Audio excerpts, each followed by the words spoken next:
안녕하세요. 천명훈 경매입니다.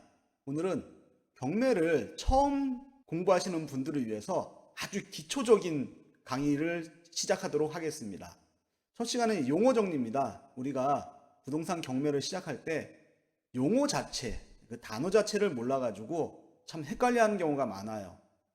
그래서 오늘은 제가 부동산 경매를 할 때 기본적으로 뭐 이 정도 용어는 알아야 되지 않겠냐 그래가지고 이 단어를 선택을 했습니다. 물론 모르셔도 됩니다. 어차피 한 번 듣고서 모든 걸 다 알 수는 없으니까요. 그런데 이 용어 자체는요, 다음 시간에 또 나오고 그 다음 시간에 계속 나옵니다. 계속 반복해서 나오니까 뭐 크게 걱정하지 않으시고 강의만 계속 들으시면 됩니다. 오늘 내용은 물건, 채권, 저당권, 압류, 가압류, 가처분, 가등기, 강제경매 기입 등기, 그 다음에 배당. 경매를 공부할 때 이런 얘기들이 나오는데 이게 도대체 무슨 뜻이냐 잘 모르시는 분들을 위해서 준비한 내용이니까요. 계속 끝까지 들으시면 좀 어느 정도 아시게 될 거라 생각합니다. 자, 처음엔 물건입니다. 물건. 도대체 이게 물건이 무슨 뜻이냐면요. 이게 한문을 보시게 되면은 물건에 대한 권리라고 나와 있습니다. 제가 가끔가다 이렇게 한문을 쓰는 이유가 이해하기가 쉬워서 한문을 좀 가끔 쓰는 경우가 있습니다. 이 물건이란 건요, 사람이 특정한 물건을 직접 지배하고 이익을 얻을 수 있는 배타적 권리라고 합니다. 여기서 이제 물건은 민법 제98조에 나와 있습니다. 유기체 및 전기, 기타 관리할 수 있는 자연력을 물건이라고 합니다. 예를 들면 우리가 휴대폰을 이렇게 가지고 있었다. 그러면은 휴대폰에 대해서 점유권이 있습니다. 딱 봤을 때 뭐냐? 저 사람이 휴대폰을 들고 있구나. 저 사람 거 아닐까? 그래서 그 사람의 타인의 간섭 없이 휴대폰을 사실상 지배한다는 거죠. 그 다음에 또 이제 소유권이 있습니다. 돈 주고 내가 샀다. 돈 주고 샀다. 휴대폰은 법적으로 완전히 소유하여서 이득을 취득할 수 있다는 얘기입니다. 그래서 이 휴대폰을 들고 있으면은 점유권이나 소유권에 의해서 그 사람이 직접 관리하고 배타적인 권리가 있다. 이렇게 생각하시면 됩니다. 자, 우리가 또 은행에 가가지고 돈을 빌릴 때 있죠. 그럼 은행에서 뭐라 그러죠? 담보 가져와 이럽니다. 그럼 우리가 이 저당권이라는 걸 설정을 합니다. 근데 우리가 돈을 빌릴 때 은행에서 너희 그 가져온 담보를 은행에서 직접 관리를 하겠다. 그러면 참 문제가 생기겠죠. 살고 있는 저는 어디로 이사를 나가야 되죠? 그래서 그게 아니라 제가 있는 부동산에 등기사항 증명서에 이 저당권이라는 걸 설정을 합니다. 그래서 실제로는 내가 사용수급을 하지만은 돈을 빌렸다는 이 권리는 은행에서 가지고 있다 해가지고 등기사항 증명서에 이 저당권을 설정하면서 제가 나중에 돈을 안 갚게 되면은 이 저당권에 기해서 경매를 신청을 하고 거기서 환가를 시켜서 자기의 채권을 충족한다는 얘기입니다. 처음이라서 좀 이해를 못 하시더라도 다음에 계속 나오니까 끝까지 한번 들으시고 다음 강에서도 나오고 다다음 강에서도 이 물건, 채권 그리고 오늘 진행하는 용어에 대해서 계속 나옵니다. 다음은 채권입니다. 특정인이 다른 특정인에게 어떠한 행위를 청구할 수 있는 권리입니다. 그럼 우리가 보통 얘기하잖아요. 채권자, 채무자 이렇게 생각하시면 됩니다. 채권자, 청구하는 사람. 그럼 채무는 무엇이냐? 청구된 채권에 응하는 행위를 하여야 할 의무입니다. 의무. 그래서 응하여 이행해야 하는 사람. 그래서 우리가 채권자, 채무자 이런 얘기를 하죠. 채권자는 쉽게 말하면 우리가 돈 빌려준 사람.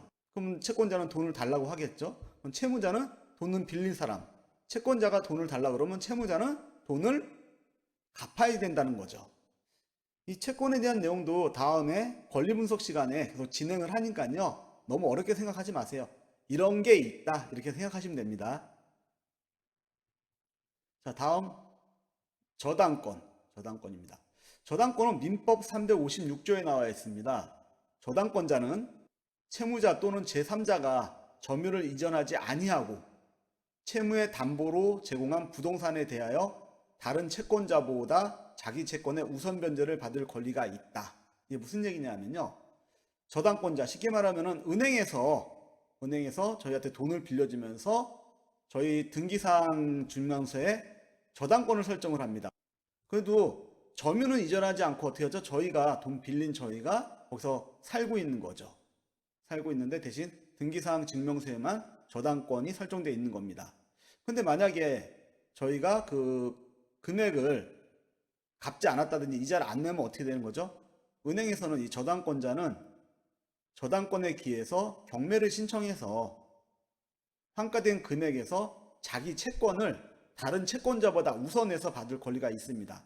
다른 채권자라고 해서 무조건 다 다른 채권자는 아니고요. 자기보다 순위가 늦은 채권자보다 우선 변제를 받을 권리가 있다. 이렇게 생각합니다. 자, 다음으로 압류입니다. 압류. 이 압류는 한문으로 보면 이게 누르다 이런 누를 암자입니다. 누르다 압자. 그러니까 압력 이런 할 때 압자입니다. 누르는. 이것도 누를 유자입니다. 뭐 여러 가지 말미암 유자도 있는데 누르다는 뜻입니다. 누르다. 좀 약간 누구를 강제한다는 느낌이 나겠죠. 이 압류는요, 채권자 등의 신청을 받은 국가기관이 강제로 다른 사람의 재산 처분이나 권리 행사 등을 하지 못하게 하는 것입니다. 우리가 강제 경매가 진행됐다 그러면은 압류의 효력이 발생했다는 얘기죠. 그러면 이거를 다른 사람한테 처분하지 말아라, 넘기지 말아라, 뭐 이렇게 생각하시면 됩니다. 두 번째는 뭐냐면요, 확정된 채권의 권리 행사입니다. 예를 들면 우리가 뭐 가압류에 기해서 본압류로 전이됐다든지 아니면은 세금 같은 경우에 벌써 확정된 채권이죠.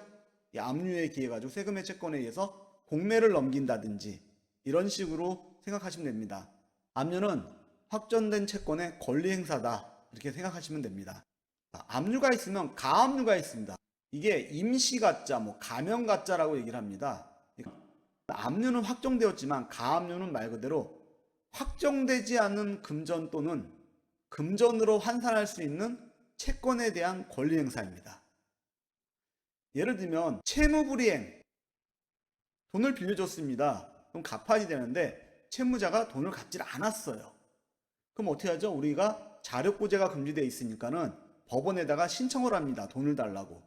저쪽에 봤더니 그 채무자 소유의 부동산이 있다는 얘기죠.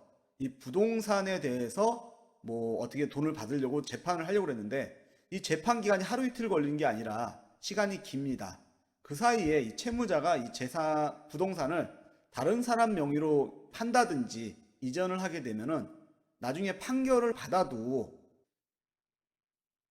돈을 변제받을 확률이 적습니다. 그래서 먼저 재판 들어가기 전에 가압류라고 하는 것을 먼저 설정을 해놓고 재판이 들어가면은 나중에 소유자가 바뀌더라도 이 가압류 시점에 의해 가지고 순위 보존이 된다는 겁니다. 그래서 채권자는 자기의 채무를 좀 확보할 확률이 있다 이렇게 생각하시면 되는 겁니다.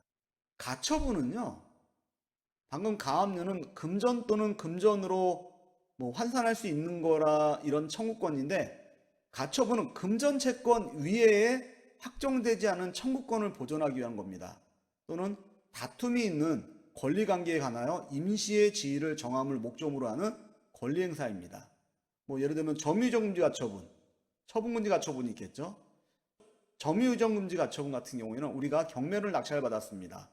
그래서 점유하고 있는 사람하고 어떤 명도에 대해서 협상을 하고 있는데 이 사람이 협상이 잘 안 되는 경우입니다. 이럴 경우 우리 뭐 명도 소송이라든지 인도명령 신청을 통해서 점유를 이전받아야 되는데 집행 전에 갔더니 이 사람의 뭐 점유를 다른 사람으로 뭐 이전을 했다. 그렇다고 그러면은 이게 명도가 쉽지 않겠죠. 그래서 미리 명도 소송이나 인도명령 신청을 하기 때 점유이전금지 가처분을 신청을 하시게 되면요, 다른 제3자로 점유를 이전하더라도 순위 보존이 돼서 명도를 수월하게 할 수가 있다는 겁니다. 또 처분금지 가처분입니다. 어떤 재산에 대해서 다툼이 생겼어요. 부동산에 대해서. 상속의 문제라든지. 그래서 소송이 진행 중인데 이 사람이 또 양도를 한다든지 처분을 하게 되면은 나중에 재판에서 승소를 하더라도 다시 내 재산을 가져올 확률이 적겠죠. 그래서 재판을 하기 전에 미리 처분금지 가처분을 등기부 등본에 신청을 해 놓게 되면은 나중에 판결에 대해서 승소했을 경우에 그 시점을 기준으로 해가지고 순위를 보존할 수 있습니다. 가등기입니다. 임시적으로 등기를 했다는 얘기 있죠. 본 등기 시 순위 보전을 위해 임시로 하는 등기입니다. 경매에서는 소유권 이전 가등기와 담보 가등기가 있습니다. 소유권 이전 가등기는 장래의 소유권 이전 등기를 위해 미리 순위를 확보한 것이고요. 담보 가등기는 채권 담보를 위해 미리 순위를 확보하는 겁니다. 이것 또한 다음에 권리 분석 시간에 계속 진행을 하니까요. 이런 게 있다. 이 정도만 알아두시면 됩니다. 강제 경매 기입 등기. 경매가 신청된 부동산의 등기사항 증명서에 경매가 진행되었음을 등기하여 공시하는 것으로 압류의 효력이 발생한다. 제3자한테 넘기지 말아라. 넘기더라도 경매 신청에 대해서 대항할 수가 없다. 자, 마지막으로 배당입니다. 경매에서 낙찰자가 대금을 납부하면요. 이 대금을 순위에 의해서 법원에서 채권자에게 나누어 주는 것을 배당이라고 얘기합니다. 첫 시간이라서 어렵게 생각하시는 분도 계시겠지만요. 앞으로 계속 반복해서 나오니까 계속 들으시면 이해가 되실 겁니다. 이상 용어 정리 시간이었습니다. 천명훈 경매였습니다. 감사합니다.